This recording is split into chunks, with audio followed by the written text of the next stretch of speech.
장마가 끝나고 무더운 날씨가 계속 이어지고 있습니다. 기후 이상으로 인해 저희 나라도 이제 동남아 지역의 날씨처럼 날씨가 쨍쨍하다가도 갑작스럽게 폭우가 쏟아지는 때가 많죠. 외출할 때 날씨가 좋아 우산을 가지고 가지 않았다가 갑작스럽게 폭우가 쏟아져 곤란할 때가 간혹 생기기도 합니다. 그렇다고 계속 우산을 가지고 다니기도 참 곤란하고 참 앞날을 예측하기 날로 더 어려워지는 시대를 살아가는 것 같습니다. 날씨가 아무리 변덕스럽고 우리를 곤란하게 하더라도 항상 변하지 않고 영원한 우리 하나님의 말씀과 함께 이 혼란한 세상을 살아가시는 저와 여러분들 되시길 소망합니다. 이번 주일은 8월 셋째 주일로 소그룹 모임이 있는 주일입니다. 소그룹 리더들께서는 단톡방에 올려놓은 소그룹 교환과 이 영상을 참고하셔서 이번 주일에 진행되는 소그룹 모임을 잘 진행시켜 주시기를 부탁드립니다. 이번 주일에 함께 나눌 내용은 매일 성경 본문을 따라 예레미야 말씀을 중심으로 다시 돌아가게 하리라 라는 제목으로 예레미야 50장 11절에서 20절 말씀의 내용을 중심으로 은혜를 나누고자 합니다. 먼저 모임을 시작하실 때 찬송가 525장 돌아와 돌아와 란 찬송가로 함께 찬송하시면서 자리를 정리하며 마음을 모아주시기를 부탁드립니다. 찬송한 후에는 지난 한 주간의 근황을 서로 가볍게 나누는 시간을 가집니다. 이번 달에는 지난 한 주간을 어떻게 보냈는지 날씨에 비유하여 나누어 봅니다. 순서지의 내용을 보시면 이렇습니다. 지난 한 주간을 어떻게 보내셨습니까? 날씨로 비유한다면 지난 나의 한 주간의 날씨가 어느 정도의 위치에 있는지 체크 표시를 해보십시오. 그런 다음 순서대로 돌아가면서 자신이 그렇게 표시한 이유가 무엇인지 설명해 보시기를 바랍니다. 이렇게 나와 있습니다. 아래쪽을 보시면 왼편으로는 햇빛 쨍쨍한 맑은 날이었다와 가장 오른편에는 천둥, 번개를 동반한 폭풍우가 몰아친 날이었다. 이와 같이 완전히 상반되는 날씨 중 아래쪽에 네모칸 중에서 자신이 보낸 지난 한 주간의 날씨로 생각해 볼 때 어떠한 날들이 참 많았는지 체크표로 표시해 보는 겁니다. 만약 그냥 평범한 한 주간이었다라고 생각되면 가장 중심에 체크 표시를 하고 정말 좋은 햇빛 짱짱한 맑은 날이 많았다고 생각되는데 그 정도가 중심에서 왼쪽으로 갈수록 많이 그렇다라는 것이고 반대로 갑작스럽게 만난 문제로 천둥번개가 몰아쳐 아주 힘든 날이 많았다라고 한다면 오른쪽으로 그 강도에 따라 표시하시면 됩니다. 표시한 후에는 소그룹 리더를 중심으로 그렇게 표시한 이유가 무엇인지 차례대로 이야기를 나누어 보도록 합니다. 모두가 돌아가며 다 이야기를 나눈 후에는 이제 본격적으로 본문의 내용을 다룹니다. 먼저 오늘 본문의 말씀인 예레미야 50장 11절에서 20절 말씀을 한 절씩 돌아가며 읽도록 합니다. 제가 본문의 내용을 한번 읽어보겠습니다. 나의 소유를 노력하는 자여 너희가 즐거워하며 기뻐하고 타작하는 송아지 같이 발굽을 구르며 군마같이 우는도다. 그러므로 너희의 어머니가 큰 수치를 당하리라. 너희를 낳은 자가 치욕을 당하리라. 보라 그가 나라들 가운데 마지막과 광야의 마른 땅과 거친 계곡이 될 것이며 여호와의 진노로 말미암아 주민이 없어 완전히 황무지가 될 것이라. 바벨론을 지나가는 자마다 그 모든 재난에 놀라며 탄식하리로다. 바벨론을 둘러 대열을 벌이고 활을 당기는 모든 자여 화살을 아끼지 말고 쏘라. 그가 여호와께 범죄하였음이라. 그 주위에서 고함을 지르리로다. 그가 항복하였고 그 요새는 무너졌고 그 성벽은 허물어졌으니 이는 여호와께서 그가 행한 대로 그에게 내리시는 보복이라. 그가 행한 대로 그에게 갚으시는도다. 파종하는 자와 추수 때에 낫을 잡은 자를 바벨론에서 끊어버리라. 사람들이 그 압박하는 칼을 두려워하여 각기 동족에게로 돌아가며 고향으로 도망하리라. 이스라엘은 흩어진 양이라 사자들이 그를 따르도다. 처음에는 아수르 왕이 먹었고 다음에는 바벨론의 느부갓네살 왕이 그의 뼈를 꺾도다. 그러므로 만군의 여호와 이스라엘의 하나님이 이와 같이 말하노라. 보라, 내가 아수르 왕을 벌한 것 같이 바벨론의 왕과 그 땅을 벌하고 이스라엘을 다시 그의 목장으로 돌아가게 하리니 그가 갈멜과 바산에서 양을 기를 것이며 그의 마음이 에브라임과 길르앗산에서 만족하리라. 여호와의 말씀이니라. 그날 그때에는 이스라엘의 죄악을 찾을지라도 없겠고 유다의 죄를 찾을지라도 찾아내지 못하리니 이는 내가 남긴 자를 용서할 것임이라. 아멘. 본문을 이렇게 함께 읽은 후에는 리더가 교재에 나와 있는 내용으로 오늘 본문의 전체적인 내용을 개략적으로 설명해 줍니다. 제가 교재에 나와 있는 내용을 한번 읽어보겠습니다. 바벨론이 하나님의 심판을 받는 이유는 단순히 그들이 하나님의 백성을 괴롭혔기 때문이 아닙니다.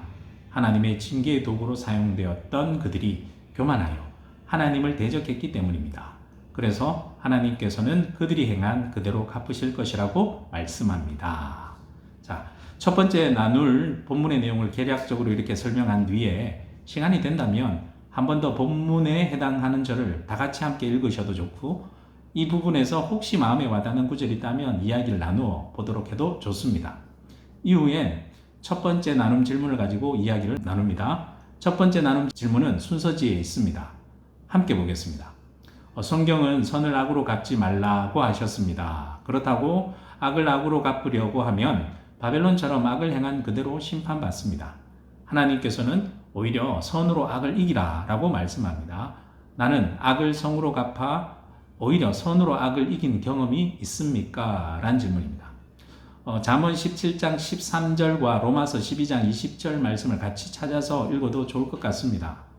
잠언 17장 13절 말씀은 이겁니다. 누구든지 악으로 선을 갚으면 악이 그 집을 떠나지 아니하리라 라는 말씀이고요. 로마서 12장 21절 말씀은 악에게 지지 말고 선으로 악을 이기라 라는 말씀입니다. 세상은 받은 만큼 그대로 돌려주라고 하죠. 당한 만큼 그대로 복수해야 살아남을 수 있다라고 하는 것이 세상의 이치라고 합니다. 하지만 성경은 그렇지 않죠. 악을 악으로 갚지 말고 선으로 갚고 오히려 선으로 악을 이기라 라고 합니다. 혹 나의 경험 중에서 주의 말씀에 순종하여 나에게 악하게 대한 사람에게 주의 말씀에 순종하여서 내가 참고 선하게 되었을 때 놀랍게도 그들도 선하게 반응하게 되었던 경험이 있으면 그 경험을 중심으로 나누어 보도록 합니다. 두 번째 부분의 말씀은 17절에서 19절 말씀입니다. 본문의 내용을 정리하면 이렇습니다. 이스라엘은 비록 죄를 범하여 하나님의 징계를 받긴 하지만 하나님의 눈에는 여전히 소중한 양이었습니다. 하나님의 징벌이 끝난 후에 하나님의 회복을 말씀해 주십니다. 하나님의 회복은 우리가 만족을 누리기까지 온전하고 풍성한 회복을 약속하십니다. 라는 내용입니다. 말썽이 많고 아무리 많은 문제를 일으키는 자식이라 할지라도 부모님의 눈에는 여전히 소중하고 사랑스러운 자식이죠. 하나님도 마찬가지인 것 같습니다. 아무리 문제가 많은 이스라엘 민족이라 할지라도 하나님께서는 그들을 여전히 사랑하시고 그들을 소중한 양떼로 돌보시는 분이십니다. 그들을 징계하시는 것도 그들을 사랑하시기 때문이죠. 하지만 징계의 채찍을 사용하시고 나선 그 채찍을 탁 내려놓고 하나님의 사랑의 품으로 꼭 안아주시면서 회복을 약속해 주시는 분이 우리 하나님입니다.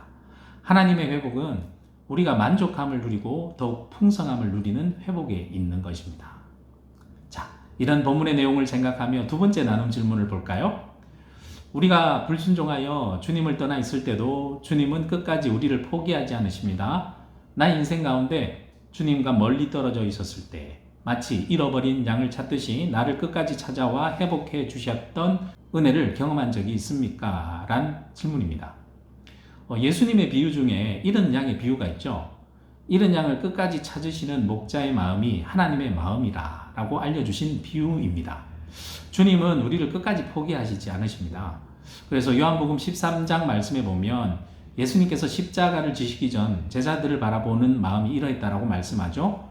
요한복음 13장 1절 말씀에 보면 6월절 전에 예수께서 자기가 세상을 떠나 아버지께로 돌아가실 때가 이른 줄 아시고 세상에 있는 자기 사람들을 사랑하시되 끝까지 사랑하시니라 라고 말씀합니다. 주님은 우리를 끝까지 사랑하십니다. 그래서 우리 중 한 사람이라도 낙심하여 주님과 떨어져 있으면 일일이 찾아오셔서 우리를 회복시켜 주시는 분이십니다. 우리가 신앙생활하면서 주님과 잠시 떨어진 것 같았을 때, 나 홀로 떨어져 낙심하고 있을 때 세밀한 손길로 다가오셔서 회복해 하시고 인도해 주신 경험이 있으면 함께 이야기를 나누어 보도록 합니다. 마지막 세 번째 20절 말씀의 내용입니다. 하나님의 징계가 끝나고 유다를 회복하실 그때에는 죄악을 찾을지라도 찾아내지 못할 것이다 라고 말씀합니다. 왜냐하면 하나님께서 이미 우리의 죄값을 모두 치르게 하셨고 모든 것을 용서하실 것이기 때문입니다. 자, 20절 말씀을 다시 한번 읽어보겠습니다. 여호와의 말씀이니라. 그날 그때에는 이스라엘의 죄악을 찾을지라도 없겠고 유다의 죄를 찾을지라도 찾아내지 못하리니 이는 내가 남긴 자를 용서할 것임이라. 아멘. 예, 그날 그때는 이라고 말씀하죠. 그때는 하나님의 징계가 끝나고 회복이 시작되는 때를 말합니다. 그때에는 죄악을 찾으려고 찾아봐도 찾지 못할 것이다 라고 말씀합니다. 죄값은 이미 치러졌고 이제 완전히 새로운 삶이 시작되었기 때문입니다. 오늘날 우리의 삶이 그러하죠. 우리는 이미 예수 그리스도의 십자가로 말미암아 우리의 죄는 이미 깨끗이 씻어졌습니다. 우리는 새로운 존재로 새롭게 이미 태어난 몸이라는 거죠. 이러한 내용을 중심으로 세 번째 나눔 질문을 가지고 구체적인 나눔을 진행합니다. 질문을 보겠습니다. 우리의 모든 죄는 예수 그리스도의 십자가로 말미암아 모두 깨끗하게 되었고 이미 용서함을 받았습니다. 내가 처음 예수님을 만나고 나의 모든 죄가 용서함을 받았다는 것을 깨닫게 되었을 때를 회상해보고 그때 나의 마음이 어떠했는지 같이 이야기를 나누어 봅시다 라는 질문입니다. 우리가 신앙생활을 오래 하면서 신앙의 권태기에 빠질 때가 있죠. 신앙의 권태기에 빠지면 우리가 받았던 예수 그리스도의 그 첫사랑의 감격과 기억을 잠시 잊어버릴 때가 많습니다. 그럴 때는 우리가 받은 그 사랑을 다시 기억하고 회상할 필요가 있습니다. 세 번째 나눔 질문의 핵심은 내가 처음 받았던 은혜에 대한 기억을 떠올리고 그 은혜에 대해서 이야기를 나누면서 다시 그 첫사랑의 기억을 떠올리는 것입니다. 첫사랑의 이야기는 언제 들어도 가슴이 뛰게 만들지 않습니까? 그러한 이야기들을 서로 나누며 다시 내 마음 가슴이 뛰고 설레는 신앙생활을 할 수 있는 계기가 되길 소망합니다. 이렇게 오늘 본문의 내용을 중심으로 함께 은혜를 나눈 다음에는 각자의 기도 제목을 구체적으로 나누면 좋겠습니다. 교재 뒷면에 있는 빈 공간을 활용해서 각자 나누는 기도 제목을 메모해 놓고 그것을 보면서 다음 소그룹 모임을 나눌 때까지 계속해서 함께 중보 기도하면 좋을 것 같습니다. 그리고 다음에 모일 때 그 기도 제목 가운데 하나님께서 응답하신 내용들을 나누다 보면 더 큰 은혜가 넘쳐나는 모임이 될 줄로 믿습니다. 기도 제목을 나눈 다음에는 다 함께 통성으로 잠시 기도하신 후에 인도자가 지목한 사람이 마무리 기도를 함으로 모임을 마치시면 될 것 같습니다. 무더운 날씨로 몸이 처지고 예측하지 못했던 순간에 내 인생에 갑작스럽게 쏟아지는 폭우와 같은 곤란한 처지에 내가 자주 놓인다 할지라도 우리를 변함없이 끝까지 사랑하고 계시며 우리의 신앙의 열정을 다시 회복시켜 주시는 하나님의 놀라운 사랑을 더 깊이 체험하는 8월 한 달이 되기를 소망합니다. 남은 8월 한 달도 주님의 은혜가 풍성하길 기대하며 9월에 또 건강한 모습으로 다시 뵙도록 하겠습니다. 감사합니다.